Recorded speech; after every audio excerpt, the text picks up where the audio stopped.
बड़ी खबर मोतिहारी से, जहां फिर से एक बार बवाल की सूचना मिल रही है। ताजिया जुलूस के दौरान भिड़ंत की खबर है। असामाजिक तत्वों ने हंगामा करना शुरू कर दिया। ढाका के फुलवरिया में यह घटना घटी है। हालांकि पुलिस ने मामले को शांत करवा दिया है। तो एक बड़ी खबर इस वक्त सामने आ रही है मोतिहारी से, जहां ताजिया जुलूस के दौरान भिड़ंत की खबर है और यह बताया जा रहा है कि जुलूस के दौरान असामाजिक तत्वों ने हंगामा किया है। अवनीश हमारे साथ, हमारे संवाददाता। अवनीश, क्या खबर है?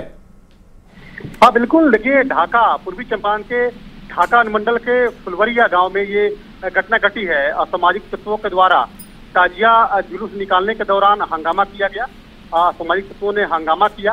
पुलिस को ये सूचना मिली। पुलिस जाकर सभी असामाजिक तत्वों को भगाने का काम किया और खासतौर पे जो ताजिया जुलूस निकलता है तो वैसे में जगह जगह पर पुलिस की तैनाती भी मौजूद रहती है और इन जगहों पे भी पुलिस जरूर तैनात थी। लेकिन जब असामाजिक तत्व हंगामा ज्यादा करने लगे तो पुलिस को हल्का बल का प्रयोग भी करना पड़ा और सभी असामाजिक तत्वों को भगाने का काम किया गया। देखिए, लगातार आपसी सौहार्द बिगाड़ने की कोशिश जरूर कुछ लोग करते हैं। असामाजिक तत्वों की ये कोशिश रहती है कि समाज में आपसी सौहार्द बिगड़े और इसी कोशिश में लगे रहते हैं। लेकिन पुलिस जो है तैनात है।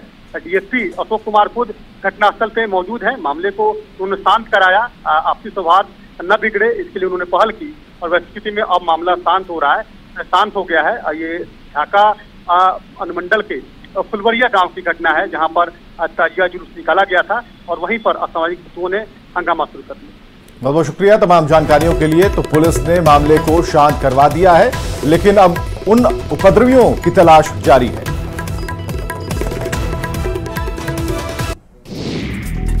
खबर वैशाली से, जहां डीजे जब्त करने और डीजे बजाने पर प्रतिबंध के खिलाफ मुस्लिम समाज के लोगों ने ताजिया को नगर थाने के गेट पर ही रख दिया और विरोध शुरू कर दिया, जिसकी सूचना मिलते ही प्रशासनिक महकमे में हड़कंप मच गया। एसडीएम भारी पुलिस बल के साथ नगर थाना पहुंचे, जहां घंटों चली बातचीत के बाद लोगों को समझाया गया और मामले को शांत कराया गया। इसके बाद लोग ताजिया लेकर वापस लौट गए। डीजे जब्त हुई थी रात में, देर रात में कल वहाँ पर डीजे था। एक खान है ASI, उनके द्वारा जब्त की गई थी। उसका रोज था, समझाया बुझाया गया, सुप्रीम कोर्ट के कानून का हवाला दिया गया, आदेश का हवाला दिया गया। लोग समझ बुझ गए हैं और जा रहे हैं। डीजे बजाने को लेकर जो डीजे नखास चौक पर बहुत ही बांधा गया था, रोड पे खड़ी थी तो देखा कि लवारी साहब में कौन सा डीजे है, थानाध्यक्ष ने उसको जब्त करके ले आया। वहीं बड़ी खबर मुंगेर से आ रही है, जहां मुहर्रम के दौरान दो पक्षों के बीच जमकर विवाद हुआ है। दो पक्षों के लोग आपस में ही भिड़ गए। दोनों ओर से एक दूसरे पर पत्थरबाजी की गई। पत्थरबाजी में कई लोग इस दौरान घायल बताए जा रहे हैं। मामला हवेली खड़गपुर थाना क्षेत्र का है। पुलिस ने इस मामले को फिलहाल शांत करा लिया है। बताया जा रहा है कि हवेली खड़गपुर थाना क्षेत्र के मुख्य बाजार स्थित इमामबाड़ा में मुहर्रम जुलूस में नगर के मोमिन टोला और रोशन नगर के अखाड़ा के नौजवानों के बीच मारपीट हुई है। दोनों पक्ष की तरफ से जमकर पत्थरबाजी हुई। इस दौरान मुख्य बाजार में अफरा तफरी मच गई। लोगों की भीड़ के बीच भगदड़ की स्थिति बनी रही। तो हम लोग से कोई मैटर नहीं था। हम लोग इन्हें ढोल बजा रहे थे तो हम लोग सबसे साइड में थे और उधर से ईटा पत्थर चला। हम लोग साइड पर खड़े थे और डायरेक्ट मेरे पास सर पर आके मार रहा था। उधर से औसन टोला वाले लोग से उधर से ईटा पत्थर चल रहा था, उधर से डायरेक्ट इन्हें कि उधर से फायरिंग किया। ईटा पत्थर चला आगे पीछे कारण और इसमें हम लोग कोई नहीं था और मतलब हम लोग तो साइड में खड़े थे हम लोग। नवादा में मुहर्रम जुलूस के दौरान फिलिस्तीनी झंडा लहराए जाने के बाद से पुलिस अलर्ट पर है। अब जुलूस की निगरानी सीसीटीवी कैमरे और ड्रोन के जरिए की जाएगी। जिले के सभी थानों में एक ड्रोन मुहैया कराया गया है। बताया जा रहा है कि ताजिया जिस रास्ते से गुजरेगा उसकी निगरानी ड्रोन से अब की जाएगी, ताकि सुरक्षा में कोई भी चूक ना हो। इसके अलावा भारी संख्या में पुलिस बल की तैनाती होगी। चप्पे चप्पे पर निगरानी रखने की बात भी कही जा रही है। वहीं कैमूर से बड़ी खबर, मुहर्रम जुलूस को लेकर डीजे जब्त किया गया है। पुलिस की कार्रवाई का हालांकि इस दौरान विरोध भी हुआ। मोहनिया शहर के बड़ी बाजार में डीजे बजाने की तैयारी की जा रही थी। मुहर्रम जुलूस में डीजे बजाने की तैयारी थी और तभी पुलिस ने कार्रवाई की, जिसे लेकर विरोध का सामना पुलिस को करना पड़ा। बताया जा रहा है कि रोक के बावजूद मोहनिया शहर के बड़ी बाजार में एक पिकअप पर डीजे बांधा जा रहा था। कई साउंड बॉक्स लगे हुए थे। खबर मिलते ही पुलिस की टीम पहुंची और कार्रवाई करते हुए डीजे को जब्त कर लिया। मोहनिया डीएसपी दिलीप कुमार ने बताया कि मुहर्रम को लेकर जिलाधिकारी और अनुमंडल पदाधिकारी ने शांति समिति की बैठक की और उसमें स्पष्ट रूप से बोला गया था कि डीजे नहीं बजेगा, लेकिन फिर भी लोग माने नहीं। सुप्रीम कोर्ट का आदेश है कि डीजे पर प्रतिबंध रहेगा। अगर कोई डीजे बजाता है या फिर पकड़ा जाता है तो उसके खिलाफ कार्रवाई होगी। वहीं मोतिहारी से बड़ी खबर, जहां मुहर्रम के जुलूस में विवादित झंडा लहराने का मामला सामने आया है। फिलिस्तीन का झंडा इस जुलूस में लहराया जा रहा था। मेहसी नगर पंचायत का यह मामला बताया जाता है और खबर मिली कि मोतिहारी पुलिस ने झंडे के साथ युवक को पकड़ लिया है। पुलिस अब इस मामले की जांच में जुटी है। डीएसपी सत्येंद्र सिंह ने मुहर्रम के जुलूस में विवादित झंडा लहराने की पुष्टि की है। डीएसपी ने बताया कि मेहसी नगर पंचायत में फिलिस्तीन का झंडा लहराया गया है। पुलिस ने त्वरित कार्रवाई करते हुए एक आरोपी युवक को गिरफ्तार कर लिया है। मुहर्रम के अवसर पर मेहसी थाना अंतर्गत एक जुलूस में एक लड़के के द्वारा एक फिलिस्तीनी झंडा, अन्य देश का झंडा लेकर प्रदर्शित किया जा रहा था। उस लड़के को झंडे के साथ डिटेन किया गया है। इस संबंध में विधि सम्मत कार्रवाई की जा रही है। वहीं मुजफ्फरपुर में भी बीती रात मुहर्रम जुलूस को लेकर बवाल हुआ। पुलिस की टीम पर पत्थरबाजी की गई और रात में पुलिस टीम पर रोड़ेबाजी भी की गई। यहां भी डीजे को लेकर पुलिस के साथ विवाद हुआ। अहियापुर के सिपाहपुर की ये घटना बताई जा रही है। एएसपी का कहना है कि फिलहाल स्थिति नियंत्रण में है। सिटी एसपी भानु प्रताप सिंह और एसडीएम अमित कुमार के मुताबिक मंगलवार 16 जुलाई को मुहर्रम जुलूस में डीजे बजाने को लेकर विवाद हुआ था, जिसमें पुलिस टीम को निशाना बनाया गया। पुलिस पर पत्थरबाजी की गई। अहियापुर थाना क्षेत्र के सिपाहपुर में मुहर्रम को लेकर डीजे बांधा जा रहा था, इसे पुलिस ने जब्त कर लिया है और इसी को लेकर लोग उग्र हो गए। उन्होंने पुलिस पर हमला कर दिया और इस दौरान काफी भगदड़ मच गई। पुलिस ने भी त्वरित कार्रवाई करते हुए 6 से अधिक उपद्रवियों को हिरासत में ले लिया। जुलूस में बिल्कुल डीजे अलाउ नहीं है, तो इसको लेकर के पुलिस के द्वारा रोका गया कि डीजे अलाउ नहीं है, जो आप डीजे हटा दीजिए। तो उसको लेकर के थोड़ा विवाद होगा और कुछ लोगों की गिरफ्तारी हुई है। बाकी अभी स्थिति बिल्कुल नियंत्रण में है, किसी तरह की कोई समस्या। सर, पत्थरबाजी और लाठीचार्ज की भी सूचना है? हाँ, थोड़ा बहुत पत्थरबाजी हुई है, बहुत ज्यादा ऐसा नहीं है और अभी बिल्कुल ठीक है, किसी तरह की कोई। डीजे का उपयोग किया जा रहा था, तो पुलिस उस दौरान वहाँ पर आती है और उसको खोल के ले जाती है। तो उसका कुछ असामाजिक तत्वों द्वारा विरोध किया जाता है और वो उस दौरान उसमें गहमा गहमी होती है, तो उसकी वजह से कुछ लोग पत्थरबाजी कर देते हैं। तो उन लोगों को पुलिस ने हिरासत में लिया है और जो ऑर्गेनाइजर थे उसके जुलूस के, उन्होंने पुलिस के साथ सहयोग किया है। वो कर भी रहे, लेकिन उनकी बात उन्होंने नहीं मानी है और पुलिस इसमें अग्रिम कार्रवाई कर रही है। धनबाद में मुहर्रम के दौरान 2 अलग अलग जगहों से उपद्रव की तस्वीरें सामने आई। पहली तस्वीर झरिया थाना इलाके के सिंदरी रोड थाना मोड़ की है, जहां मुहर्रम जुलूस में पत्थरबाजी हुई। दरअसल यहां जुलूस के दौरान 2 अखाड़ा दल आपस में ही भिड़ गए और दोनों ओर से जमकर पत्थर चलाए गए। बताया जा रहा है कि 6 से ज्यादा लोग घायल हो गए हैं। हालांकि झरिया पुलिस ने हालात पर काबू किया है। दूसरी तरफ सुदामडी थाना के नोडोडीह बस्ती में असामाजिक तत्वों ने हनुमान मंदिर में मूर्ति को खंडित कर दिया और मूर्ति लेकर फरार हो गए। घटना के बाद से लोगों में गुस्सा है। पुलिस जांच में जुटी है। मॉर्निंग 5 बजे के आसपास 2 अखाड़े के लड़कों में ताकत दिखाने को लेकर के उसी दौरान बहस हुआ कि बर्जर होते हुए जो है हाथापाई हुई, फिर दोनों ग्रुप में जो है पत्थरबाजी की घटना हुई, जिसको पुलिस जो है त्वरित कार्रवाई करके उस स्थिति को नियंत्रित कर लिया है और अभी शांतिपूर्ण है। वहीं मुहर्रम जुलूस में हुड़दंग और ताजिया के नाम पर तांडव की घटना को लेकर केंद्रीय कपड़ा मंत्री गिरिराज सिंह ने विपक्ष पर जमकर निशाना साधा। पटना के राजा बाजार में हुई घटना और मुजफ्फरपुर में पुलिस पर पत्थरबाजी को लेकर गिरिराज सिंह ने कहा कि ऐसी घटनाओं पर मुसलमानों का वोट लेने वाले लालू प्रसाद और कांग्रेस की जुबान नहीं खुल रही। नवादा में फिलिस्तीन का झंडा फहराया जा रहा है। थोड़ी सी कम सीट आने के कारण उत्तर प्रदेश और बिहार में मुसलमान उत्पात मचा रहे हैं।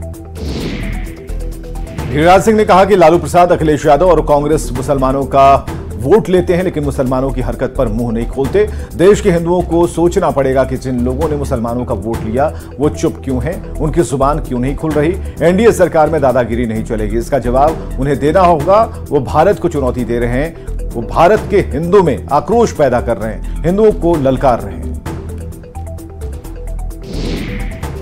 तो पटना राजा बाजार में हुई घटना को लेकर पटना पुलिस का बड़ा बयान सामने आया, जिसमें डीएसपी साकेत कुमार ने मारपीट और लूटपाट की घटना से साफ इनकार किया है। डीएसपी साकेत कुमार ने साफ साफ कहा कि न तो मारपीट हुई और न ही लूटपाट की गई। ताजिया खेलने के दौरान दुकान के बाहर रखे फ्रिज का शीशा टूटा था। हालांकि सीसीटीवी में जो दिख रहा है, पुलिस उस पर भी कार्रवाई कर रही है। आरोपियों की पहचान कर आगे की कार्रवाई की जा रही है। दुकानदारों से भी बात हुई है, मामला बिल्कुल शांत हो गया है। पीड़ित दुकानदार ने भी शांति की बात कही है। जो बताया जा रहा है कि लूटपाट की घटना हुई है और जख्मी होने की घटना और बवाल, ऐसा कुछ नहीं है। वो यहाँ पे दोनों जो है दुकानदार भी आए हुए हैं, तो उनसे हम लोगों ने डिटेल में पूछताछ किया और पीओ का भी वो किया है। तो वहाँ पे घटना केवल ये है कि उसके पहले जो भी प्रैक्टिस के दौरान वो लोग अखाड़ा खेलते हैं, उस दौरान एक बाहर में एक फ्रिज रखा हुआ था, तो फ्रिज का जो कांच है वो टूटने की बात प्रकाश में आई है। उस कांच को टूटने के कारण जो है, जो भी थोड़ी बहुत वहाँ पे कहा सुनी हुई है, तो यही बात है। बाकी ना कोई लूटपाट हुई है और ना ही कोई जख्मी या कुछ हुआ है। ये सीसीटीवी फुटेज की बात आ रही थी जिसमें दिखा, हाँ, जिसमें देख के वो लग रहा है, तो हम लोग जो है उसका अवलोकन किए हैं और कुछ लोगों को चिन्हित भी किए हैं। बाकी लोगों को चिन्हित किया जा रहा है और उस पर जो भी है हम लोग अग्रतर कार्रवाई जो भी है वो हम लोग वो कार्रवाई कर रहे हैं। राजधानी पटना में मेट्रो का काम तेज गति से चल रहा है। सीएम नीतीश कुमार ने भी आज मेट्रो कार्य का निरीक्षण किया। बिहार संग्रहालय के पास मेट्रो टनल का मुख्यमंत्री नीतीश कुमार ने निरीक्षण किया।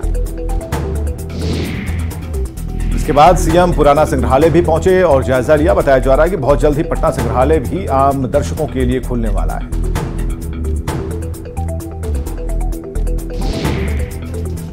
केंद्र सरकार ने नीति आयोग का फिर से गठन किया और इस बार नीति आयोग में सहयोगी दलों के नेताओं को जगह दी गई है। प्रधानमंत्री नरेंद्र मोदी नीति आयोग के अध्यक्ष, तो सुमन बेरी नीति आयोग के उपाध्यक्ष होंगे।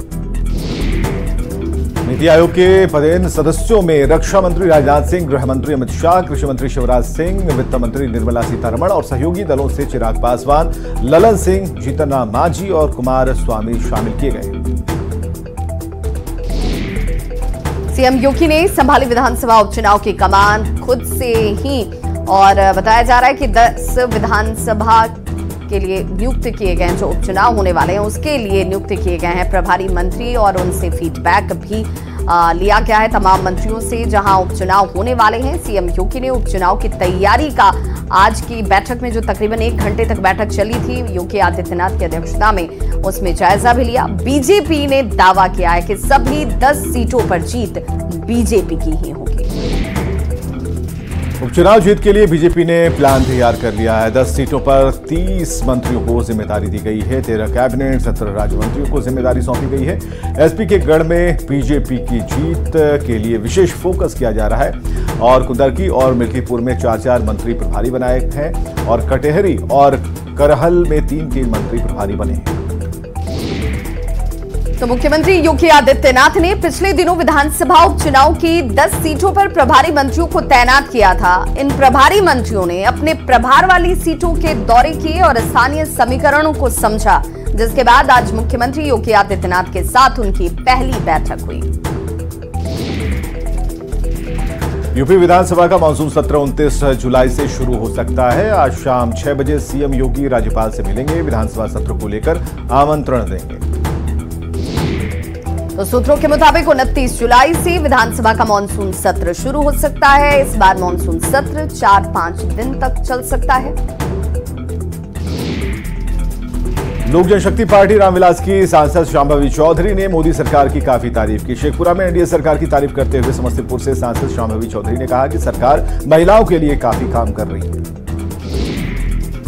तो एलजेपी रामविलास की सांसद शांभवी ने आगे बताया कि लगातार विकास का काम हो रहा है और बिहार में भी शिक्षा, स्वास्थ्य, आधारभूत संरचना की स्थिति में काफी सुधार हुआ है।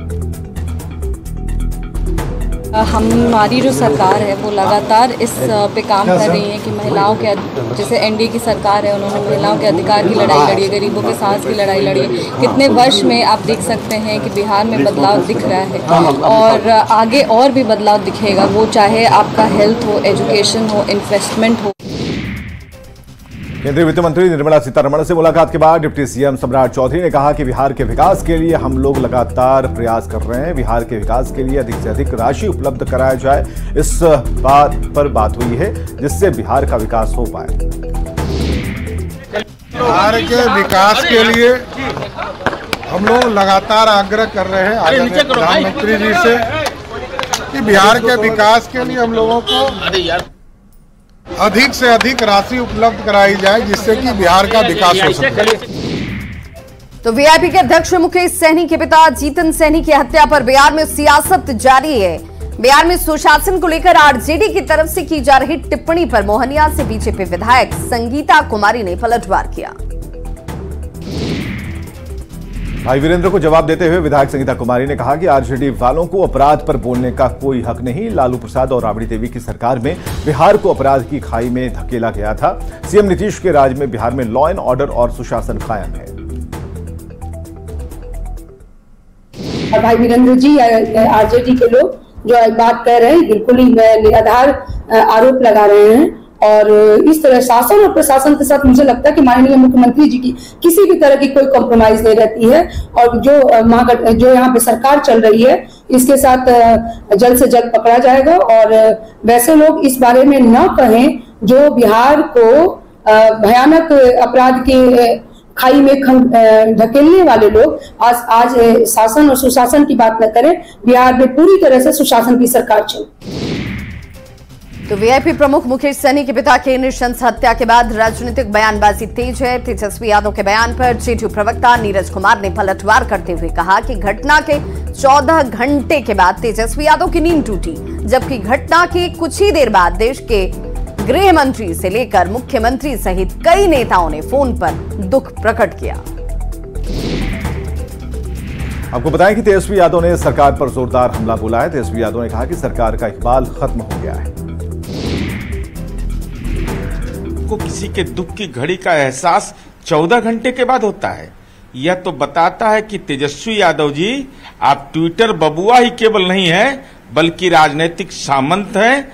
अति पिछड़ा के परिवार की पीड़ा आपकी पीड़ा नहीं, जबकि पूरे बिहार नहीं पूरे देश के आदरणीय गृह मंत्री अमित शाह हों, आदरणीय मुख्यमंत्री नीतीश कुमार जी हैं सहित विभिन्न राजनीतिक दल के लोग तुरंत संवेदना व्यक्त करके संपर्क कर रहे थे, लेकिन आप 14 घंटे के बाद आपको नींद जगा। यह तो निश्चित रूप से यह बताता है कि आप राजनीतिक सामंत हैं। मुकेश सहनी के पिता की हत्या के मामले पर केंद्रीय गृह राज्य मंत्री नित्यानंद राय ने कहा कि इस दुख की घड़ी में हम मुकेश सहनी के साथ हैं। जो भी अपराधी है उस पर कठोर से कठोर कार्रवाई की जाएगी। एसआईटी का गठन किया गया है। पीड़ित परिवार को न्याय मिलेगा। तेजस्वी यादव के बयान पर पलटवार करते हुए उन्होंने कहा कि लालू राबड़ी की सरकार के समय अपराधियों को संरक्षण मिलता था, आज अपराधियों को सजा मिलती है। अपराध को जन्म देने वाली सरकार के जो आरजेडी का जो 15 वर्षों की सरकार थी, जो जंगल राज के नाम से जाना जाता था, जहां सरकार के मंत्रियों के बंगले में अपराध की योजना बनती थी और अपराधी वहां संरक्षण लेते थे। सरेआम अपराधियों के इस अपराध और भय के कारण बिहार का सबसे ज़्यादा पलायन उसी 15 वर्षों में हुआ जिस समय लालू जी की सरकार थी, राबड़ी जी की सरकार थी, आरजेडी की सरकार थी। तो धनबाद में पार्टी मिलन समारोह में आजसू सुप्रीमो सुदेश महतो शामिल हुए। इस दौरान सुदेश महतो ने विपक्ष पर जमकर हमला किया और कहा कि पिछले 4.5 साल में इस सरकार ने सिर्फ ट्रांसफर पोस्टिंग और ट्रांसपोर्टिंग का काम किया है। जयराम महतो को मिली विधानसभा वार बढ़त पर उन्होंने कहा कि राजनीति में सभी को चुनाव लड़ने का अधिकार है। झारखंड की जनता और झारखंड के लोग, वर्तमान जो सरकार झारखंड मुक्ति मोर्चा, कांग्रेस और राजद की सरकार है, जिनका पृष्ठभूमि ही झारखंड विरोधी है, उन्हीं के नेतृत्व में यह सरकार चल रही है। आज उन्होंने 4.5-5 साल जो समय अब कुछ दिन शेष रह गए हैं, अब 5 साल में 400 कमिटमेंट उनका था प्रदेश के अंदर। अब प्रदेश की जनता उनसे पूछ रही है कि वादा का क्या हुआ। और आप देख रहे हैं कि 4.5 साल पूरे इस सरकार ने एक ही काम किया है, वो केवल ट्रांसफर पोस्टिंग और ट्रांसपोर्टिंग, ये दो उनका उद्योग की तरह चला है और उद्योग का नेतृत्व सरकार ने किया है। और बड़ी खबर दुमका से, जहां मुहर्रम पर फिलिस्तीन का झंडा लहराया गया है। दुधानी चौक पर जुलूस में ये फिलिस्तीन का झंडा लहराया जाता है, जिसमें लोग आपको नजर आए जो फिलिस्तीन के झंडे के साथ यहां पर थे। सोशल मीडिया पर यह वीडियो वायरल भी हो रही। और दुमका संवाददाता नितेश हमारे साथ इस वक्त जुड़ गए हैं। नितेश, क्या जानकारी मिल रही है?